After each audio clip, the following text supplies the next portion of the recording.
explain to a crying 9-year-old girl why this would not be happening, why the Senate had failed them. So I don't want anyone to just listen to me rattle off a bunch of statistics or facts about burn pits. I want you to listen to these people, the families, people who are literally giving every ounce of their being in service to this country.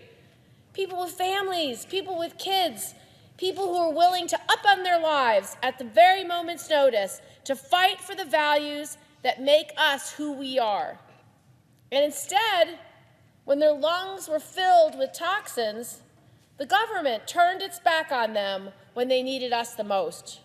We made a promise to them to care for them when they came home, and that promise has been broken. Failure to pass this bill again is not just some small disappointment, something that can be easily brushed off or disregarded. Failure to pass this bill, quite literally, for many, is a death sentence. Because every single day, every hour, every minute that they don't get the health care that they need to save their lives is just another minute lost to the diseases that are devouring them. It's another minute that they won't have to be with their loved ones, to hug their children.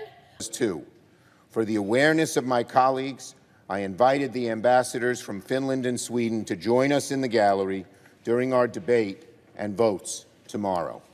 And so now, I ask unanimous consent that on Wednesday, August 3rd, 2022 at 1:30 p.m., the Senate proceed to executive session to consider calendar number 5, Treaty Document 117-3, that the treaties be considered as having advanced through the various parliamentary stages up to and including the presentation of the resolutions of advice and consent to ratification, that there be 3 hours for debate equally divided between the two leaders or their designees on the treaties and resolution of advice and consent to ratification, that the only amendments in order be the resolution of advice and consent to ratification, that the So both Democratic and Republican lawmakers, everybody, are negotiating on Americans receiving universal basic income payments. This is some good news.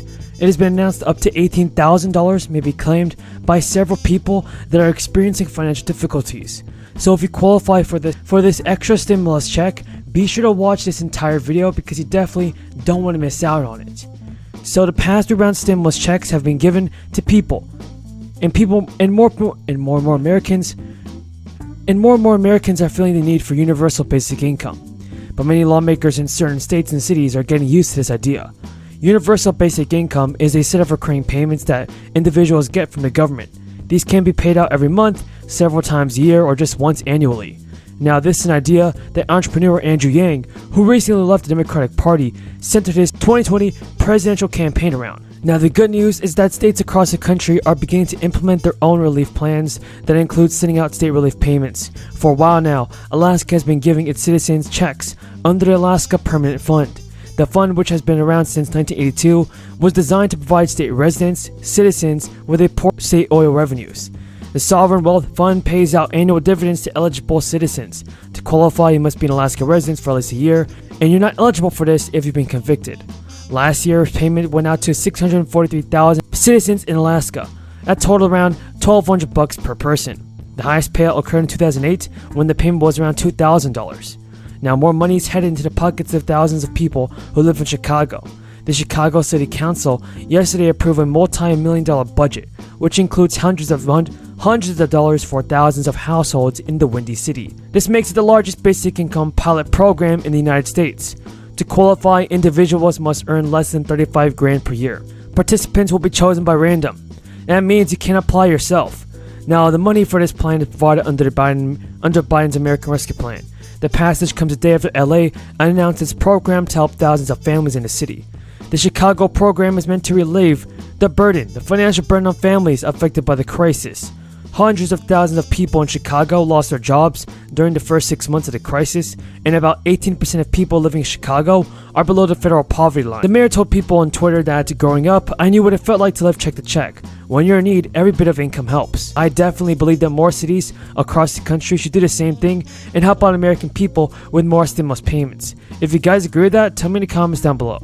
We have a ton of good news about the fourth stimulus checks and news if you're looking to receive additional stimulus money.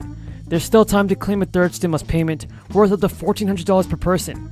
Eligible taxpayers who didn't receive the payment or may be due more money than they initially received are allowed to claim a tax credit on their 2021 federal tax return by the April 18th deadline. The vast majority of the third stimulus payments were automatically delivered to taxpayers' bank accounts or via check in the mail last spring. The payments were authorized by the American Rescue Plan in March 2021 and were meant to help people struggling financially, but the payments were calculated last year based on the most recent federal tax return on file at the time. If a taxpayer's income or family size changed in 2021, the individual may be eligible for more money. Other people may have missed out on stimulus payments altogether. Those with incomes so low that they don't have to file taxes may have never received their payment because the IRS did not have their information on hand.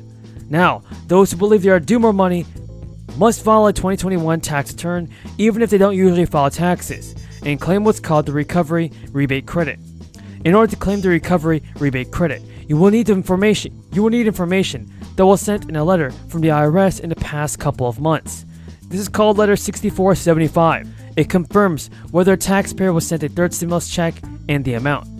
But if you do not have this letter, you can access it and this information through your IRS online account. Now, the Senate Thursday confirmed Judge Brown Jackson. Judge Jackson to the Supreme Court and fulfilled President Biden's campaign promise. The vote was bipartisan, 53-47, with Republican senators like Susan Collins, Lisa Murkowski, and Mitt Romney voting for Jackson. The Republican senators announced their support for the history-making confirmation, saying she's well qualified, and Kamala Harris presided over the confirmation vote this week. Democrats were celebratory and reflective on how Justice Jackson will be remembered in history. And after the successful vote, Schumer said on the Senate floor, "This is..." Who are here. We have Congresswoman Frederica Wilson, who is here, and Congresswoman Sheila Sherfilis McCormick, who is here. They were kind enough to meet me on the tarmac as we arrived this afternoon, so thank you. And I also want to thank the local officials who are here, including the mayor of Miami Beach, Dan Gelber. And to everyone, thank you for your leadership and thank you for your hard work. So for years, our nation and many of us have discussed, have lamented, have talked about the threat of climate change. For years, we debated the potential impact that climate change could have on our communities, on our country, and our world. And today, we know the impact if folks weren't clear about it before. Just watch the evening news and see